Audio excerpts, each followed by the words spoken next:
আল্লাহকে বাদ দিয়ে যদি গায়রুল্লাহর নামে মানত করেন সেটা হবে শিরকিয়াতের গুনাহ।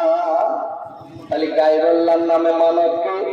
আপনাদের এই পাশেই তো গঙ্গা নদী আছে। একজন মানুষ অসুস্থ ব্যক্তি, ওই লোকটি অসুস্থ হওয়ার কারণে গঙ্গার কাছে যে বলছে, গঙ্গা আমাকে যদি তুমি সুস্থ করে দাও তাহলে তোমাকে একটা ডাব দিয়ে যাবো। কি বলছে? তোমাকে একটা ডাব দিয়ে যাবো। এইটা শিরকি, এইটা হলো শিরকিয়াতের গুনাহ। ওটা হলো সৃষ্টি। আর আপনি যদি আল্লাহর কাছে মানত করেন, আল্লাহ আমাকে যদি তুমি সুস্থ দান করো কিংবা আমাকে যদি একটা সন্তান দাও, আল্লাহ তোমার মসজিদে কিংবা মাদ্রাসায় একটা ছাগল দেব। এরকম মানত করে না?